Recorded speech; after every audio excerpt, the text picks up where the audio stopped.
Dr. Ron Tyler is the retired director of the Amon Carter Museum of American Art in Fort Worth and former professor of history at the University of Texas at Austin and director of the Texas State Historical Association, during which time he was the editor-in-chief of the New Handbook of Texas and the Southwestern Historical Quarterly. He has published a number of articles and books using visual materials, maps, prints, drawings, paintings, and photographs as sources for the writing of history, including the Mexican War, a lithographic record, 1973, The Images of America and Caricature and Cartoon, 1975, Visions of America, 1983, Audubon's Great National Work, the octavo edition of the Birds of America, 1993, Prince of the West, that's the first one I have, 1994, Western Art, Western History, Collected Essays, 2019, The Art of Texas, 250 Years, 2019, and Texas Lithographs, A Century of History in Images, 2023, which I saw at the UT table. Dr. Tyler's talk is entitled A Moment in Time, Bird's Eye Views of Texas Cities, 1871-1912. Please welcome Dr. Tyler. I've been working on this project for a long time, and I was reminded just this morning how long. One of my research assistants on this project when I was at UT was Bill Pugsley, and his wife is here with us today. Tell Bill that he would recognize, I think, some of these images. That's a pretty amazing coincidence, I think. I tried to know. Oh, by the way, Bill's about to retire. So that's how long I've been working on this project. He went from graduate student to retirement, and I'm not finished yet. A Moment in Time, Texas Cities from 1871 to 1912.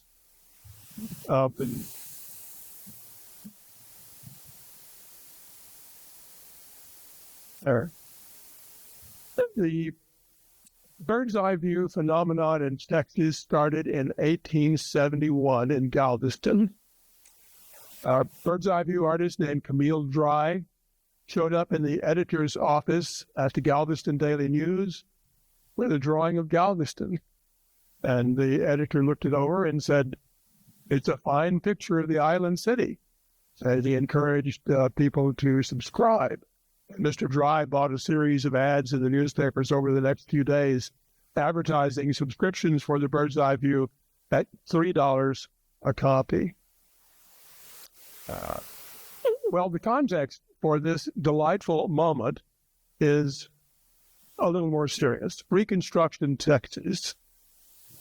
After the Civil War and during Reconstruction, there was a great deal of change that took place in Texas. Of course, slavery had ended. A new labor system was being instituted, sometimes successfully, sometimes not so successfully. There was a new societal relationship between blacks and whites. Needless to say, we're still working on that relationship. It also threatened the economic power of the old elite, which was based on a plantation system because of the changing situation with labor. And there's a wonderful quote from George Tyler, no relation. In his History of Bell County, he talks about the outlaws holding high carnival all over the western frontier. And it wasn't just the western frontier. Those of you who read about Reconstruction Texas know that it permeated East Texas as well. So great disruption in terms of violence. But in the period of tremendous population growth. Texas, as you know, was not as damaged as other southern states as a result of the Civil War. Many people from the Old South came to Texas during this period of Reconstruction. And also, by the time the century ended, there were almost 10,000 miles of railroad track built in Texas. And that almost all occurred after the Civil War because the few railroads in Texas before the Civil War in some cases were destroyed for fear that the Union Army would take them and use them to invade Texas. And other times just simply stopped functioning because of the lack of supplies and repairs. So this is a period of tremendous growth, but tremendous confusion in many ways as well. The bird's eye views then give us a really interesting view of what was going on during these years. Look at the population growth in Texas, for example. In the 20 years from 1870 to 1890, the population of Texas increased 273% in a period of 20 years. That's more rapid than the growth we're going through right now. Urban population, though, was growing even more rapidly. Urban population increased over 640%. Now, the state was still, tremendously rural. The urban population was a very small percentage of the total, but the urban population was rapidly growing. And if you look at that urban population, look what's going on in North Texas. In Dallas, during that 20-year period, the population of Dallas increased over 1,200%. And in Fort Worth, more than 4,600%. Of course, Fort Worth is starting from only 500, about 500, so we get to a much larger percentage number. But you can see how the urban areas of Texas were burgeoning during this period.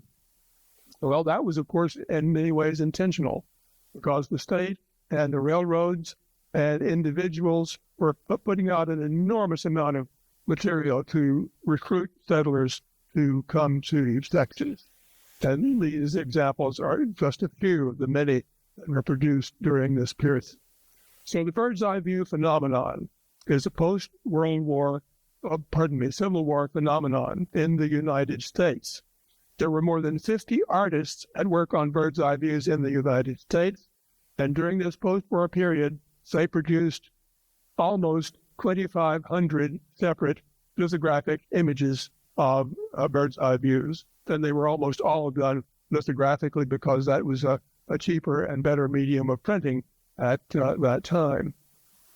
In Texas, we have at least 12 artists who produced over 70 views of more than 50 cities.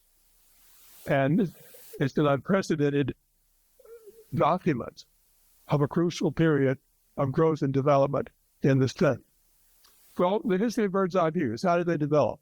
And first of all, the bird's eye view is simply a conceptualization of putting a three-dimensional object on a flat surface. It depends very strongly on the laws of perspective that developed as artists worked over the centuries. You see Leonardo's plan of Imola and Francesca's picture showing how perspective develops among Italian artists. So some bird's eye views are early. The Nuremberg Chronicle included a number of them. Perhaps the most famous, though, is George Braun and Franz Hogenberg's Civitas Arbus Terrarium, a 6-volume set that includes many bird's eye views like this one of Sevilla. There are many early American panoramas. Panorama, I guess you can say, as a cousin of a bird's eye view.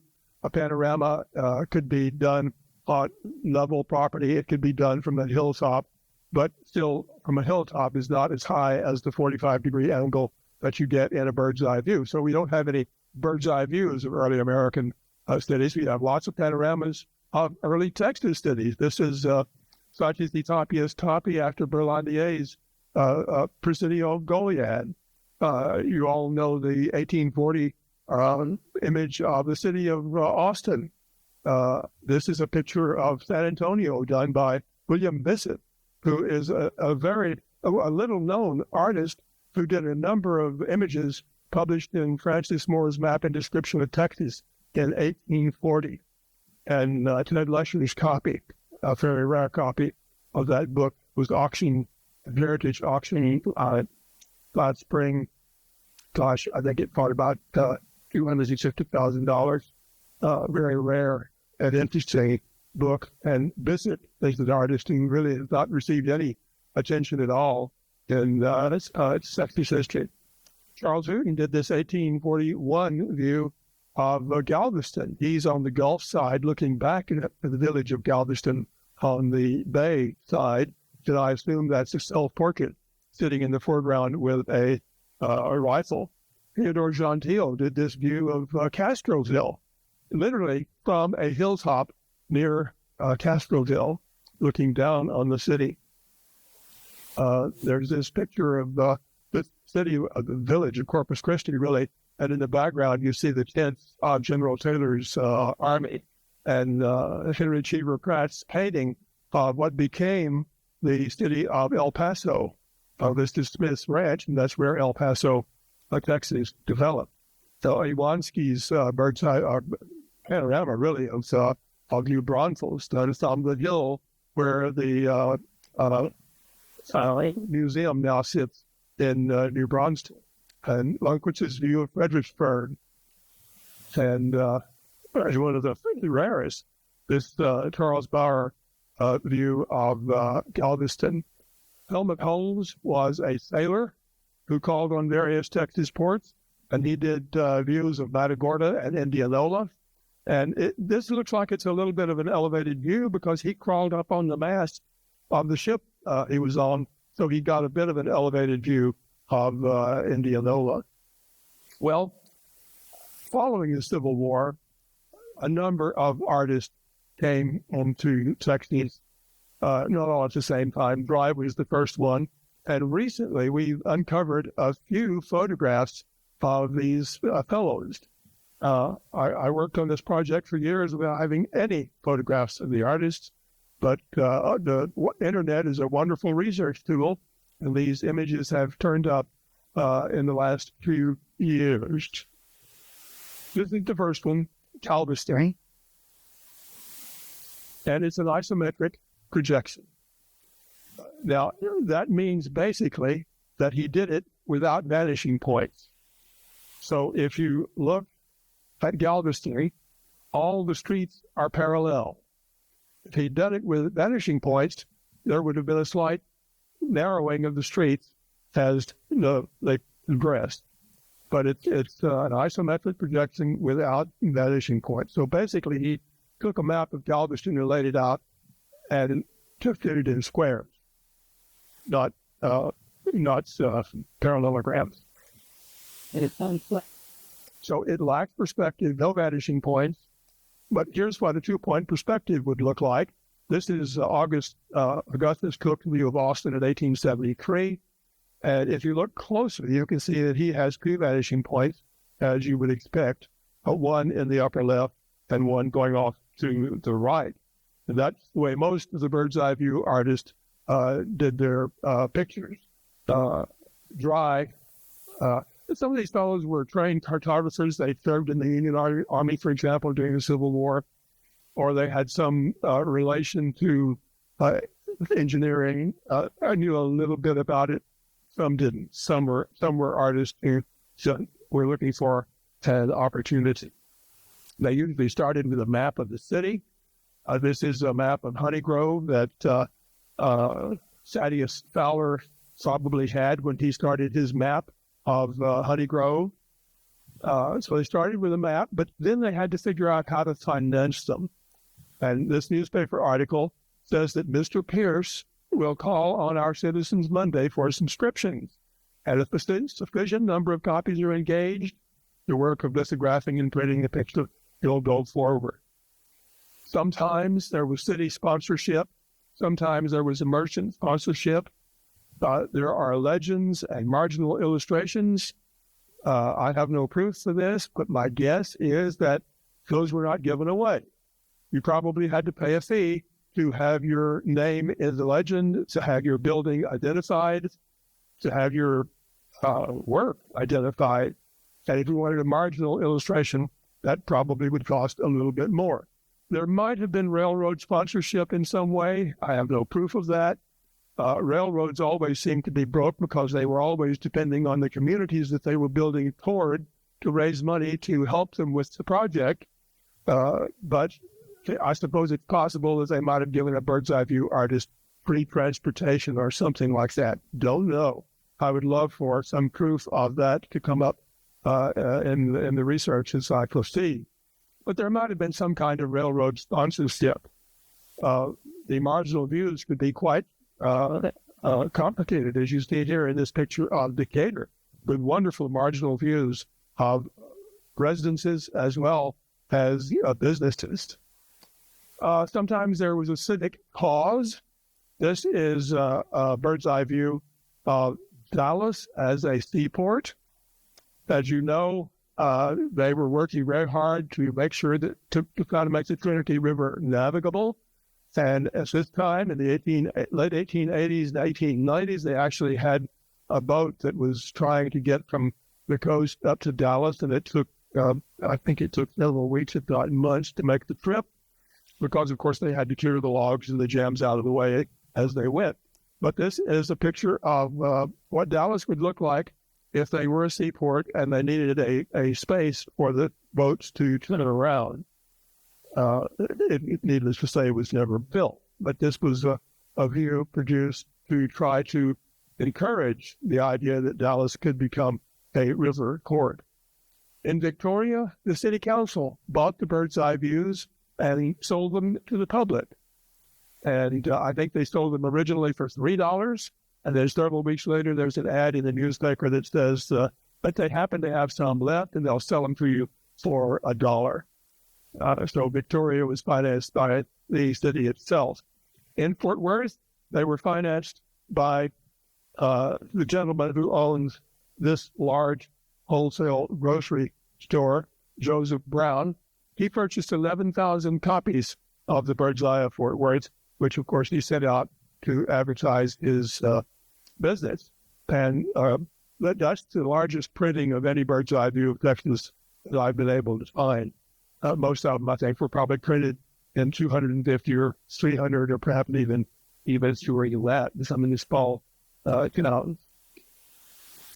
One of the bird's eye view artists, D.D. Morris, actually produced a manual of art on how to get. He said, first of all, that it's difficult.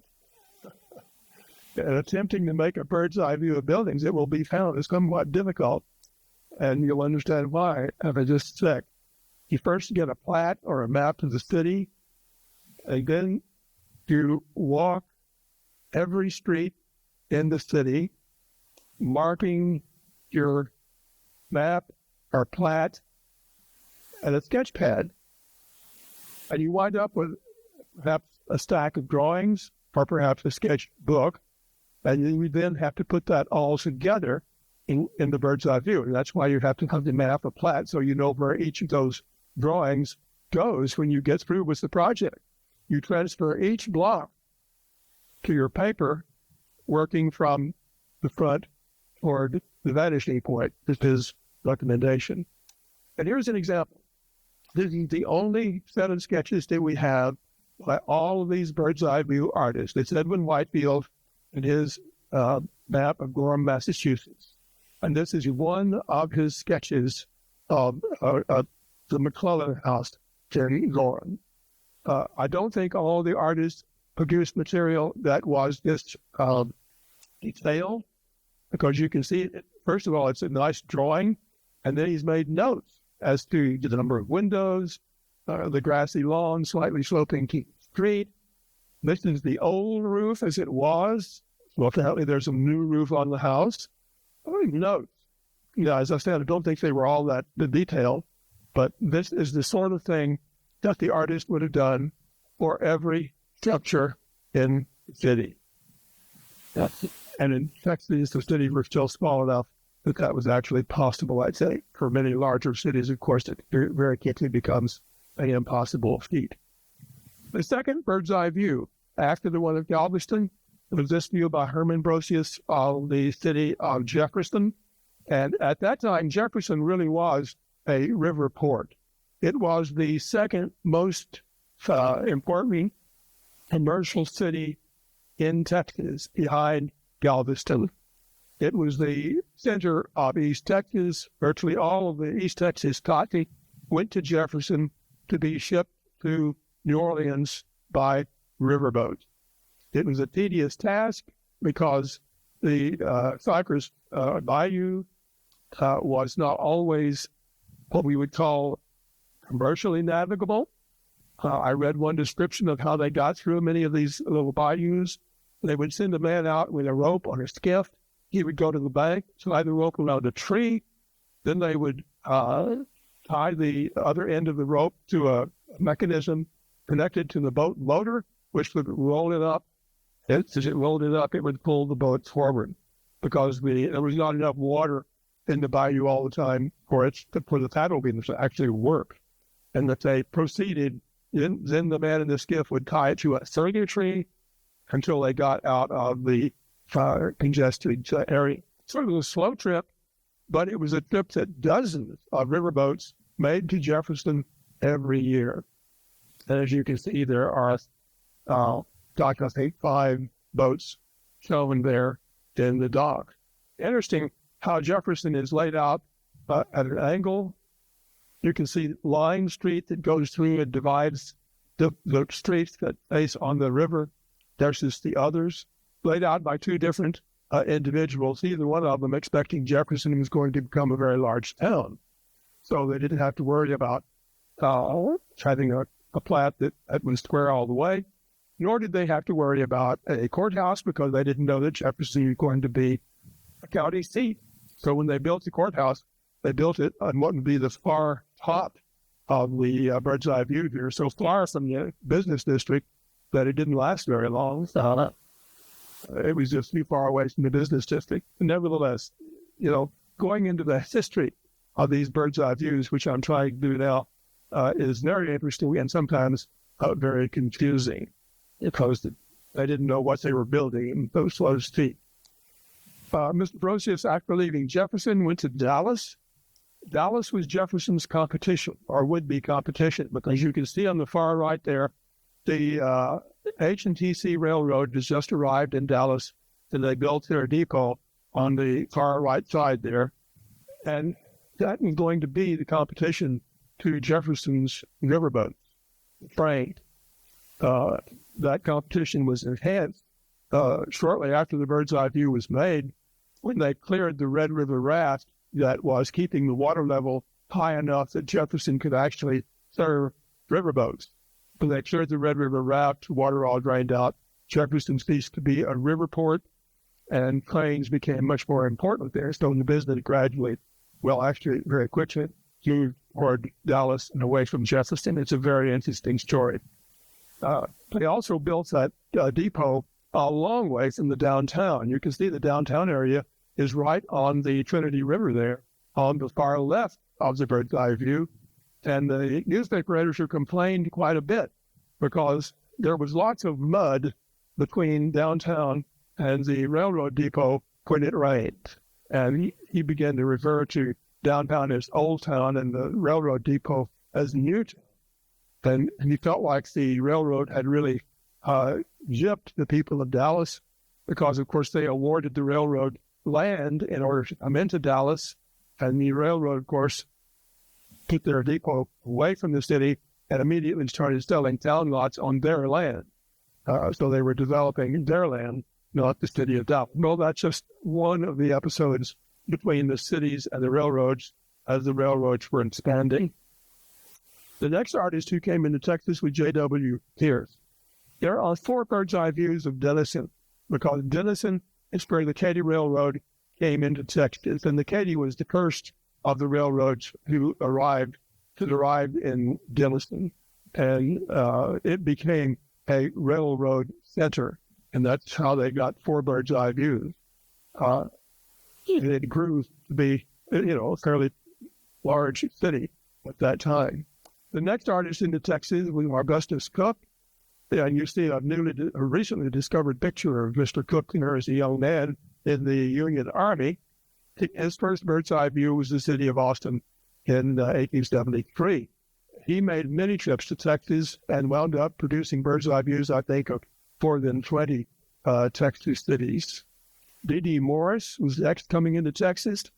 He did bird's eye views of McKinney, of Ennis, and in 1876, a view of Fort Worth. And if you look carefully, you'll see the train coming into Fort Worth in 1876. And that is what transformed Fort Worth from a village of 500 people to a city and that's why it grew so rapidly. That's why the statistics on population that I showed a moment ago developed as they did because of the arrival of the railroad. And the arrival of the railroad was kind of spectacular in Fort Worth. The T&P Railroad was building from Marshall across the continent. They were going to San Diego. They had a federal grant to build a railroad across the continent. And they started building out of Dallas in 1873. And then the Panic of 1873 hit. And railroads, I guess you could say railroads were kind of like the computer stocks today. They're very sensitive to what's going on in the world. They change, they go up, they go down, and that's what happened to railroads. So the Panic of 1873, the bottom fell out of the railroad market. All of the railroads' money was tied up in equipment and building, and of course in their stock. The T&P was broke in 1873, and they had to quit. They actually stopped work about 6 miles outside of Dallas at Eagle Ford and left Fort Worth high and dry. And merchants who had located in Fort Worth with the understanding that the T&P would be there by the summer packed up and moved back to Dallas. And that's where the story of the Panther, maybe you've heard that Fort Worth is Pantherville. That's where the story of the Panther comes from. One of the fellows who left Fort Worth and went back to Dallas told the editor of the Dallas Herald that North was so quiet now that a panther had actually come out and slept on Main Street. When the editor published that story, of course, the editor in Fort Worth took offense at that, and that began the quarrel between Dallas and Fort Worth. And Fort Worth was called Pantherville. Pasco High School Panthers are still rampaging today. And if you visit the courthouse in Fort Worth, you'll see a bronze sculpture of a panther asleep on the courthouse lawn. Well, the T&P was facing a deadline of the adjournment of the legislature that summer, in the summer of 1876, to get the land that the state of Texas had promised them, 16 sections of land for every mile of track built. But the deadline was the adjournment of the legislature. So in early 1876, T&P appointed Morgan Jones, a very famous railroad builder who built most of the T&P railroads after that and became fixer in Abilene, to lead the crew. The city of Fort Worth even developed a construction company made up of citizens of Fort Worth to help build the track. So they began to edge along. They began to build the track towards Fort Worth. Meanwhile, of course, time is flying. The legislature, the Senate adjourned. They passed a resolution giving the T&P extended time, and then they adjourned and sent the bill to the House. They're active. In the House, there was a moment of pause because there were people in the House who felt like giving the railroad that much land was simply a sin. You can't do that. That's just a dead giveaway. Led by Dulcimus et Ultimus Barnleza of Houston. And so they prevented the House from passing the legislation that the Senate had sent to them. So the railroad advocates switched strategy. They said, okay, we can't get the bill passed, but we can delay. And that's what they did. They delayed every day, adjourning the legislature. People in Fort Worth began to work furiously. The last few miles of the railroad track were graded on dirt and spiked with rocks that they gathered up. And that's how the T&P locomotive got into Texas in time to get the land grant. And today, the T&P Land Holding Company in Fort Worth is one of the largest landholders in the state of Texas. And you don't know anything about it, I know. They're a very quiet group, but they just own huge amounts of land. So this little bird's eye view then suggests with that tiny little railroad coming into Fort Worth, the beginning of what made Fort Worth a city. Otherwise, it was Brazil. Coke's second visit to Fort Worth, to Texas, included LaGrange and Keelenburg and Latonia, and that section of Texas. Beautiful view of LaGrange here. And this is one of the views that shows you some of the fascinating detail that you will see in these views. In the downtown area there, roughly where I've placed the red square, you will see an area where there are trees in the middle of the road. Now, if you go to LaGrange today, those trees are basically still there. They apparently appreciate the trees in LaGrange, and so they built curbs around them, and perhaps even, if they moved the street or not, but they're still there. And it's fascinating little details like that that just continue to come up, and you have to look close at these bird's eye views. There's a photograph of the trees, so you can see I'm not mixing this up. On Pope's third trip to Texas, he did Colorado City.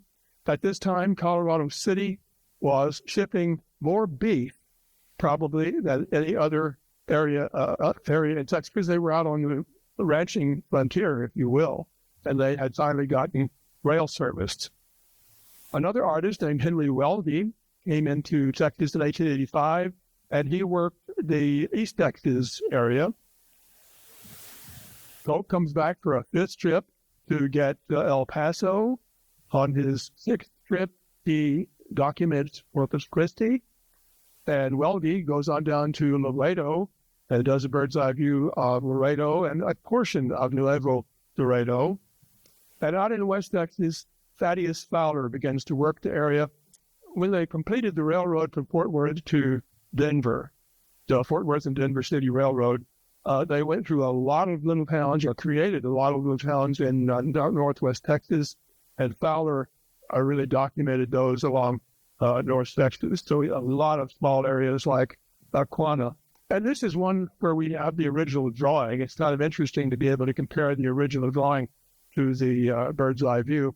You notice that Fowler included quite a detailed, complicated title for Quanah. For the portrait of an Indian, I suppose he intended it to be Quanah Parker, but the lithographer chose not to include that complicated bit. And, of course, Paul Girard did this view of Dallas, and I think that's the only view that Girard did. A.L. Westgard was a Norwegian who lived for a few years in Waco, and he worked for the city of Waco, and I think in about 1890, he did a very nice map of Waco, and then he did, I think, a bird's eye view of Waco that looks very much like this one of Houston. It's a chromolithograph. It's highly colored. It has lots of details of the buildings and the businesses on the bottom like that. However, the map is signed A.L. Westgard, just Y-A-R-D, not G-A-R-D. But I suspect that that was either a mistake. Mr. Westgard was simply playing a little trick on us and handing the map to A.L. Westgard. Then, the next year, this map of Houston, following the same format, chromolithograph with detailed views of the businesses and so forth, and published by the same company, comes out. I think Mr. Westgard had actually worked for the lithographic company after he left Waco. And he went on to a career with the American Automobile Association, building roads across the United States. He would go out and map prospective roads. He, in his career, said that he thinks that he made 20 transcontinental trips during his career with the American Automobile Association and associated businesses. And then the last of the bird's eye views, there are two, Amarillo and Port Arthur, done in 1912. I chose to show you this one because Port Arthur was a planned city from the get-go. And you can see from this bird's eye view But it's planned and it appears to be laid out. I don't think it was completely laid out like that. I think they simply showed Mr. Glover a map and he made it look like they're laid out like that. But you see the city of Port Arthur there. So quickly, what's in a bird's eye view? Let's look at the Galveston view again. We start with a map like that, and we see how that map relates to the bird's eye view. And then you look at details. And what you see on the left there in the red squares is the custom house. You see in the upper left the photograph of the custom house, and the lower left the bird's eye view picture of the custom house. So the artist really knew what he was looking at. And then you see in the yellow squares the St. Mary's Cathedral. Here's the Galveston jail. And you can see St. Mary's again. And in the picture of the jail in the upper left, you see St. Mary's from the back. So the artist really knows what these pictures look like. In this case, the photographer is on the Kenley building roofs, looking from the bay to the Gulf Coast. In the photograph, you see the roof of the building across the street from him. And you see the building that is without a roof there. And then in the upper left, you see the city market, which of course is sort of the target of his photograph. So the bird's eye views do relate to photographs. There's the Piedmont Opera House, the cotton presses and frames, the Port of Galveston, the Trinity Episcopal Church, the J.M. Brown House or Aston Villa, shown on the bird's eye view from the rear. Henry Rosenberg's house on Market Street, again, shown from the rear, but you can see the relationship between the drawing and the lithograph. William Pitt Ballinger, one of the most famous attorneys in Texas at this time, lived in a house he called the Oaks. And what I like about this, it shows them behind, of course, but you can see how the bird's eye view artist diminished the trees so he can show you the house, because the trees, of course, were much larger than what appears on the bird's eye view, but they were there, so he put them there. Interesting details crop up in all these views. Cuero, famous for cattle, saw a little herd of longhorns in the Cuero bird's eye view. Waco, a man and his dog and his son headed into the forest on a hunting trip. McKinney, next to a forest. And Fort Worth, across the Trinity River, you see a farmer, and the trees have been cut, the land has been cleared, and he has begun to farm on the north side of the Trinity. In Houston, one of the more fascinating discoveries in that little square, that's John Holt Stanley's house on Bagby in Houston. Now, Mr. Stanley's real name was Stanway. He was a British immigrant who had been, shall we say, financially embarrassed in England and chose to immigrate. And he ran into Ashbel Smith on the boat, and Smith convinced him to locate in Houston. He did. He had a very successful photography business in Houston, but he also had a hobby. So if you look at Stanley's house, you see a little object in the yard of his house right there. You can't tell what it is on the bird's eye view, but interestingly, research by one of the fellows out at McDonald Observatory has proved that it was his observatory. He was an amateur astronomer. So details like this, I'm sure, are hidden in every one of these bird's eye views. So sum up, bird's eye views are a combination map and panoramic view that has utilitarian as well as promotional needs. I think it is the epitome of a democratic art form because it shows the whole city, all parts of the city. In most cases, the artists, I would almost say, went out of their way to show Black schools and Black churches. And in many cases, they identify them too. These are documents then of urbanization that encouraged immigration. And in a land-rich state like Texas, that's all we had. These views, I think, document the underpinnings of our democracy. Land was the chief asset of the state. It was the reason for immigration. And we have depended upon entrepreneurs from the get-go, from S. Condon to Stephen F. Austin, to Allen Brothers, to Jerry. They inform us about the process by which this country was settled and developed. And this detail is out of the Houston bird's eye view. You see a commuter train running to one of the first suburbs there in Magnolia Park. So that's my conclusion. If you want more bird's eye views, you can look at bird'seyeviews.org. That is a web page of an exhibition that I did at the Amy Carter Museum in 2006. It's no longer on the museum's web page, but it's now on the site that is collecting the whole internet. It's available on that site, or at least most of it on that site. Also, the Library of Congress has an outstanding collection of these bird's eye views, and they also have a wonderful bird's eye view page. So, happy hunting. If you find any more of those little details, let me know. Thank you. There. Such. Okay.